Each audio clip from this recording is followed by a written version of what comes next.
Bibitawan na kita kahit alam ko na hindi ko kaya. Kesa pabayaan kung isa't isa ay ating dinadaya.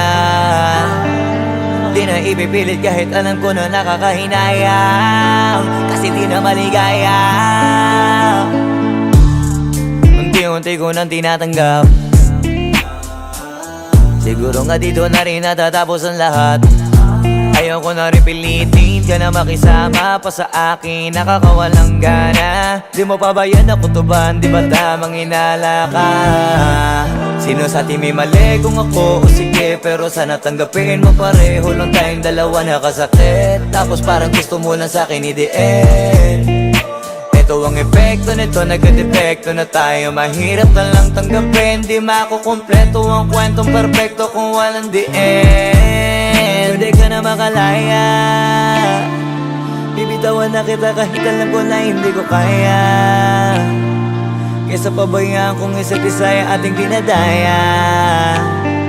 Di na ipipilit kahit alam ko na nakakahinaya, kasi di na maligaya. Pwede ka na makalaya, bibitawan na kita kahit alam ko na hindi ko kaya. Kesa pabayaan kung isa't isa ay ating dinadaya. Di na ipipilit kahit alam ko na nakakahinaya, kasi di na maligaya. Shots, unti-unti ko nang tinatanggap, na ganun lang nawasak ka lahat. Di ko na pangatawanan na hindi kita iiwan, kaso lang hindi na kita kayang samahan pa dyan sa kadiliman. Pinagpapasalamat ko pa rin yung mga araw at gabi na naging sa'kin ka. Wala tayong magagawa, di tayo aandar kung meron kang palyadong makina. Kaysa naman lokohin ko sarili kong ayusin ang mga bagay na sira na. Paano pa tayo gagana, parehas na tayong hindi na maligaya. Huwag mo ngang isisi sa'kin ang lahat kung bakit ba sa atin ay nangyari to.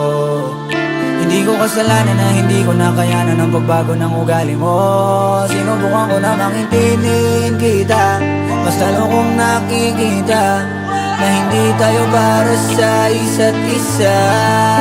Pwede ka na makalaya, bibitawan na kita kahit alam ko na hindi ko kaya. Kesa pabayaan kung isa't isa ay ating dinadaya. Di na ipipilit kahit alam ko na nakakahinaya, kasi di na maligaya. Pwede ka na makalaya, bibitawan na kita kahit alam ko na hindi ko kaya. Kesa pabayaan kung isa't isa ay ating dinadaya. Di na ipipilit kahit alam ko na nakakahinaya, kasi di na maligaya.